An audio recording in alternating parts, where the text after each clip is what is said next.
hati-hati dengan apa yang kamu tulis di media sosial. Saring sebelum sharing. Satria Dirsa di Bruk Santai. Tepuk tangan dong.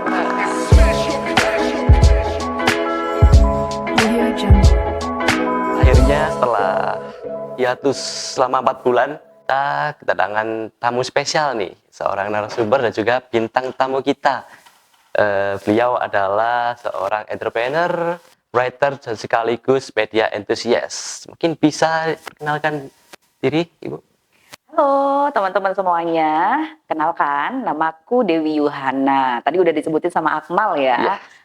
Aku entrepreneur, terus kemudian writer atau penulis, dan juga media enthusiast. Karena memang aku suka banget ngelihatin atau ngebaca media-media massa terutama, dan juga media sosial. Karena dulu lama aku menjadi jurnalis gitu, Akmal. Oh, si jurnalis. Kalau boleh tahu di jurnalis di mana ya? Di Malang Post, itu Jawa Post Group, gitu. Itu belasan tahun sampai kemudian aku resign. Kenapa kok resign, Bu? Boleh tahu? Karena itu sudah di posisi puncak. Wah, posisi puncak dong. Oke. Iya. Jadi aku berkarir itu dari mulai mahasiswa, aku sudah bekerja, jadi belum wisuda udah bekerja, terus kemudian meniti ya dari bawah ya, dari wartawan, kemudian redaktur, habis itu sampai di pemimpin redaksi. Ini kalau di media ini pemimpin redaksi itu tertinggi di redaksi gitu ya. Terus kemudian juga terakhir diamanahi sebagai direktur. Wah. Gitu. Jadi ya ya udah sampai di situ saya merasa ini sudah selesai untuk karir di media dan mencoba untuk melakukan sesuatu yang baru, menjadi entrepreneur. Gitu. Oke, mungkin bisa diceritain sedikit jadi entrepreneur itu kayak gimana sih sebenarnya? Apa seru gitu atau gimana? Seru sebenarnya. Seru. Jadi jangan dianggap bahwa yang namanya entrepreneur itu berarti dia harus bekerja sendiri gitu ya. Jadi orang yang bekerja atau yang bekerja dengan orang lain, tapi dia punya jiwa entrepreneur, itu kita suka gitu. Jadi memang jiwanya itu entrepreneur, akhirnya dia menjadi jiwa yang kreatif gitu. Nah kalau saya sendiri, saya di bidang kreatif juga, Akmal gitu. Jadi ada di penerbitan buku, jadi masih berkaitan dengan dunia tulis menulis kan ya, karena aku backgroundku di jurnalis tadi ya, gitu. Terus kemudian ada event organizer, ada production house gitu. Yang terakhir aku mencoba kuliner. Kuliner kayak gimana itu, Bu? Kuliner, jadi kita produksi untuk, kan masyarakat Indonesia ini suka banget sama sambel ya. Suka banget gitu ya. Jadi aku produksi sambal, ini aneka sambal yang pedes-pedes.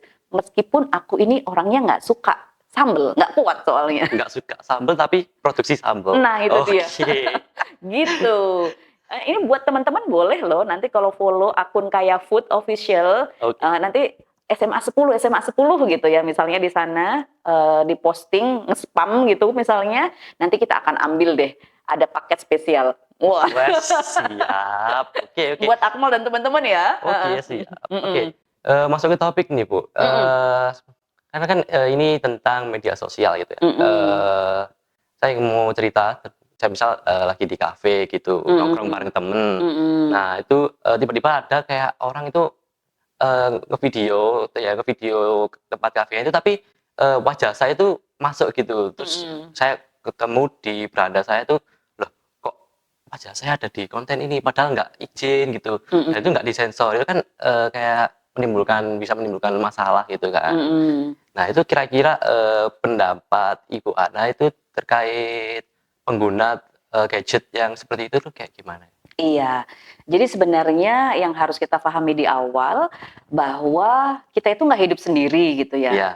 Kita itu nggak hidup sendiri, ada orang lain. Makanya manusia itu kan makhluk sosial gitu, yang kita harus juga memperhatikan orang lain. Kalau kita sendiri punya standar kenyamanan, kita pengen nyaman, maka bikin juga orang lain nyaman. Seperti tadi yang Akmal ceritakan gitu kan. Di tempat publik terus kemudian pakai volume yang kenceng. Ini saya juga sering menemukan kayak begitu. Biasanya saya tegur. Jadi kayak misalnya saya pernah ini pas lagi di kereta gitu kan Ya. ya. Di kereta saya duduk sebelah kursi sebelah sini. Nah, kursi sebelah sana nonton dan sangat kencang sekali gitu. Yang lainnya orang kita itu seringkali merasa sungkan untuk menegur tapi ngomel gitu kan. Nah, ya itu. Ngomel, kadang ngomelnya juga di media Ya, sosial di media gitu. sosial. Aduh, Ya. ini kenceng banget sih gitu ya. Heeh. Nah, saya tipikal yang saya mau menegur gitu. Jadi saya tegur misalnya bapak-bapak nih gitu. Pak, mohon maaf, suaranya bisa dikecilkan kah? Atau bisa nggak pakai headset saja kalau bapak punya? Nah, Kalau nggak punya ya udah dikecilin suaranya gitu ya. Itu kalau misalnya kita mau menegur dan bisa menegur. Makanya buat Akmal juga dan teman-teman juga ya gitu. Jadi harus diperhatikan, harus tahu tempat ya. Harus tahu tempat kapan misalnya kita buka media sosial dengan suara yang kenceng. Kalau misalnya di kamar ya it is okay. Di rumah ya it is okay. Di rumah itu nggak ada orang tua atau misalnya orang tua lagi ngapain gitu ya, ya. saudara lagi ngapain juga nggak mengganggu mereka gitu loh. Itu yang pertama. Jadi harus tahu kondisi. Jangan menjadi orang yang egois Ya. gitu. Pengen nyaman tapi bikin orang lain nggak nyaman. Terus kemudian tadi terkait dengan munculnya gambar kita, wajah kita gitu ya. Jadi sebenarnya apa namanya ya, ketika membuat video itu juga sebenarnya harus diperhatikan. Nah, diperhatikan, jangan malah sengaja gitu ya. Ya. Jangan malah sengaja gitu ya. Tapi kan itu yang terjadi sekarang. Nah, itu. Heeh. Gimana ya kira-kira, Bu? Yang terjadi sekarang gitu ya. Terus akhirnya malah yang kapan hari mungkin teman-teman juga tahu ada postingan saya lupa ya. Itu saya ngelihatnya di TikTok atau di mana ya, yang wah enak di sini apa namanya? Ketemu mohon maaf nih ya sama cewek gitu ya. Ya. Padahal ini ternyata pasangan suami istri. Tuh. Ini pasangan suami istri yang ketika diposting sama yang pengambil video tadi seakan-akan mereka ini bukan ketemuan gitu. ketemuan aja gitu ya. Padahal mereka suami istri. Akhirnya ini kan komplain. Pasangan ini komplain loh, kami ini suami istri gitu. Apa salahnya mereka makan berdua gitu kan? Gitu. Jadi jangan harus wise gitu ya. Jadi kita harus wise menggunakan media sosial. Jangan pas lagi ngelihatin, wah ini mesra-mesraan, wah itu selingkuh tuh gitu ya. Atau misalnya yang cowok, yang bapak usianya sudah lebih tua, terus yang cewek lebih muda gitu ya. Wah, ini sugar daddy nih gitu. Ya, jadi langsung menjudge gitu ya. Habis itu divideokan, diviralkan. Nanti pas lagi bermasalah minta maaf nangis-nangis gitu. Iya. Kan sudah banyak kasus sebenarnya. Banyak. Sudah banyak kasus, jadi kita harus belajar gitu. Jangan apa ya? Jangan terjebak, jangan terkena masalah yang sama gitu. Wise. Berarti cara menggunakan gadget itu harus yang pertama itu nggak boleh egois. Jadi kayak tahu tempat gitu kan ya. Nah, dari Bu Ana sendiri nih, pernah ketemu postingan-postingan yang kurang baik gitu mungkin di media sosial? Banyak. Oke. Kan banyak ya. Banyak sih ya sih. Makanya selain kita harus wise juga ketika memposting gitu, kita juga harus bijak ketika melihat postingan di media sosial. Dan khusus untuk yang Akmal dan juga teman-teman, saya seringkali menyampaikan begini, saring sebelum sharing. Ya, jadi saring dulu sebelum kita sharing, saring dulu sebelum di repost, saring dulu sebelum kita forward. Kan media sosial banyak ya, tidak hanya Instagram, WhatsApp itu juga media sosial. Jadi kayak misalnya kita dapat postingan dari seseorang gitu, wah forward ke 10 teman kamu, nanti kamu dapat apa gitu kan. Ya jangan gampang forward gitu, karena kalau ada postingan yang too good to be true, itu kemungkinan besar hoax. Itu yang pertama. Terus kemudian Akmal, sekarang ini banyak banget memang orang-orang yang pekerjaannya sengaja membuat hoax. Jadi ada peristiwa yang benar, ya ini bisa jadi ini peristiwanya benar, tapi kemudian dia memasukkan informasi yang salah, data yang salah di situ, memang sengaja gitu untuk memasukkan hoax itu supaya apa? Orang makin percaya gitu. Jadi kayak misalnya mungkin ada peristiwa kriminal atau peristiwa apa yang terjadi di Malang Raya. Peristiwa itu benar, tapi kemudian ditambah-tambahi. Oh kayak melebih-lebihkan itu kayak sebenarnya kayak terjadi ini tapi padahal sebenarnya nggak sampai yang kayak gitu. Gitu ya, ditambah-tambahi supaya misalnya wah ini orang-orang makin marah, makin sebel, makin apa kayak begitu. Jadi macam-macam sih tujuannya. Terus kemudian sekarang ini 2023, 2024 ini tahun politik. Sekarang sudah masuk tahun politik juga sih ya. Jadi meskipun teman-teman masih sekolah gitu, ini yang nonton podcast ini juga harus aware juga. Semakin banyak hoax yang dibikin di tahun politik ya untuk kambing hitam untuk memfitnah dari lawan politik begitu. Jadi kita juga harus bijak juga melihatnya gitu. Nah, kita bijak melihat postingan, kita bijak juga sebelum memosting. Oke. Gitu. Jadi misalnya nih agak sedikit menyinggung politik tadi ya, Iya. misalnya kamu pro atau kamu akan memilih satu calon ini. Nah, terus kemudian kamu melihat postingan untuk calon lawan yang itu postingannya jelek, negatif. Wah, ini bisa nih aku repost, aku forward karena aku mendukung calon yang satu. Padahal ini bisa jadi hoax. Nah, sebelum itu makanya harus check and recheck. Oke, berarti harus dicari tahu kebenarannya dulu. Check and recheck. Sebenarnya gampang check and recheck itu. Kan ada Google juga Iya, kan. ada Google. Jadi kita check and recheck di sana bener nggak sih informasi ini biasanya muncul gitu. Bahkan di Kementerian Kominfo sendiri mereka punya laman khusus yang membahas oh ini informasi ini hoax gitu, informasi ini nggak bener gitu. Jadi khusus untuk yang postingan ini ya, Iya. saring sebelum sharing. Oke. Dan yang kedua adalah bijak untuk melihat juga gitu, membaca postingan. Jangan sampai kita juga terkena sama hoax. Oke, berarti jangan sampai kita terbodohi sama hoax. Oke. Media sosial selain buat memberikan informasi seputar berita terkini, tentang kayak apa yang sedang terjadi itu kan juga bisa digunakan sebagai personal branding ya katanya ya. Nah, itu tuh gimana ya caranya? Iya. Jadi sebenarnya begini, kamu kalau artis, artis atau mungkin siapalah, tokoh siapa yang kamu sukai siapa, Akmal? Tokoh mungkin dari atlet mungkin ya. Oh, dari Dari atlet. atlet mungkin Kevin Sanjaya. Kenapa kamu suka dia? Nah, apa ya? Karena kan saya sendiri tuh suka kan sampai ikut ekskul badminton. Nah, Oke. itu saya ikut itu karena lihat cara mainnya Kevin Sanjaya gitu, kayak keren-keren gitu. Kamu lihat postingan di media sosialnya dia, pasti kamu follower dia kan? Pasti. Nah, yang banyak dia posting apa di sana? Paling tentang after match-nya mungkin ya. After match, terus sebelum match juga. Kadang juga mungkin lagi dapat sponsor gitu. Ada juga. Iya. Jadi kan ada postingan-postingan terkait dengan profesi dia, apa yang dia lakukan itu kan banyak. Iya, banyak. Jadi orang kan makin mengenal dia dengan aktivitas itu. Jadi personal brandingnya orang nggak akan, wah, oh Kevin Sanjaya itu komika ya? Enggak, kan gitu kan. Orang udah tahu gitu, terlepas bahwa dia sudah terkenal gitu kan ya.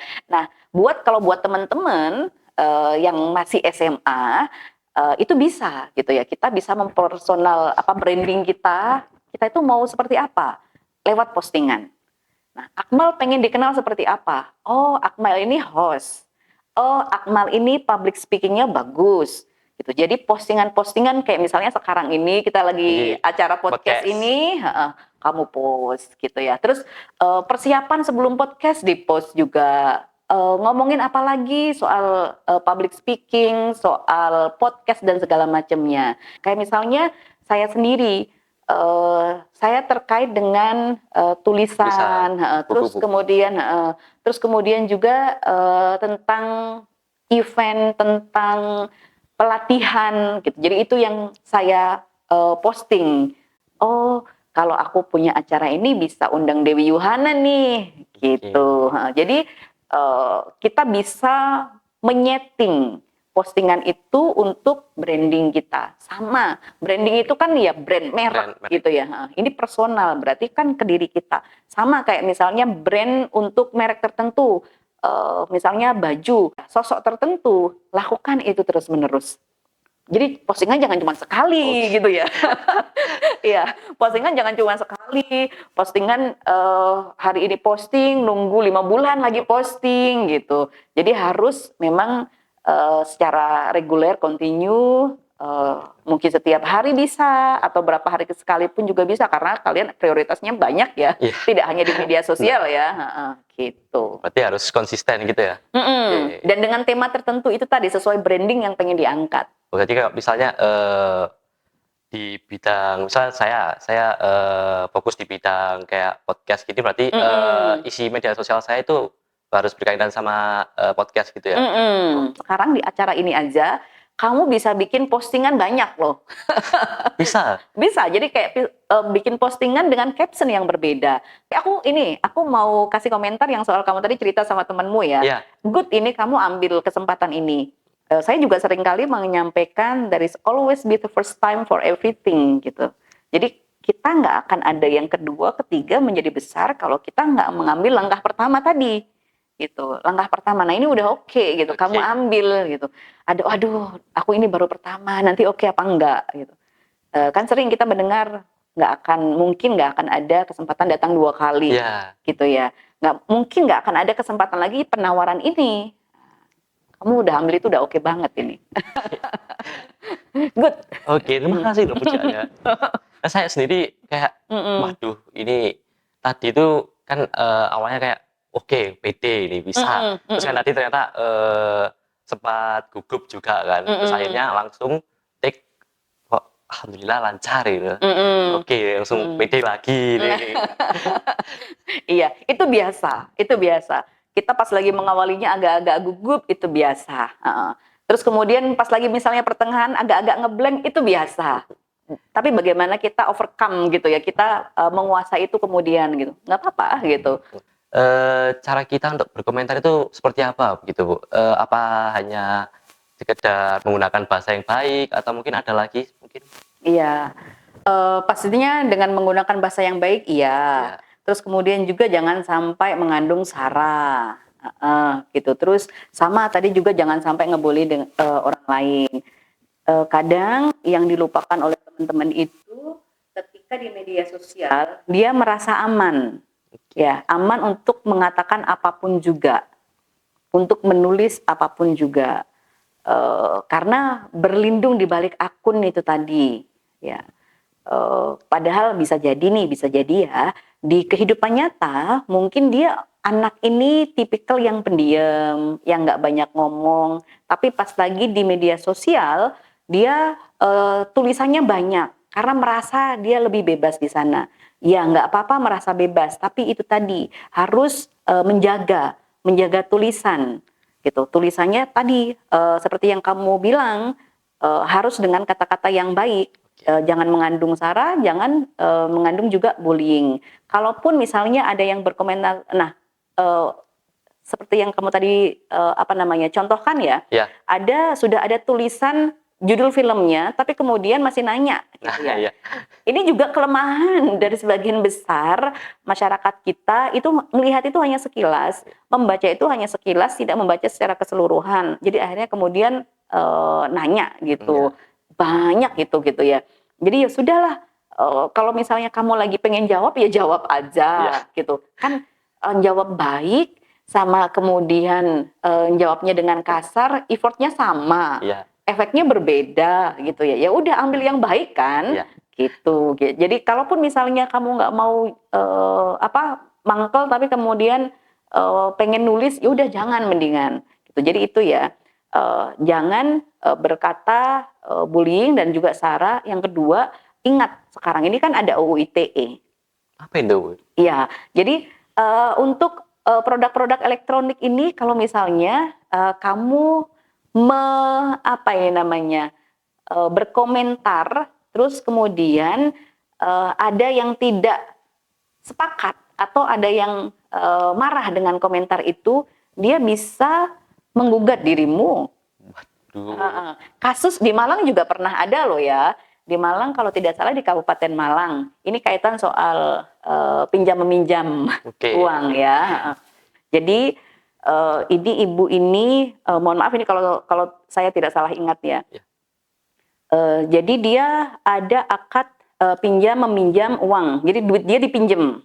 Terus kemudian dia nagihnya susah nih. Banyak ya kayak gini ya. Banyak. Terus tapi orang ini masih posting di media sosial. Akhirnya dia mengomentari dengan kalimat yang kasar. Ya.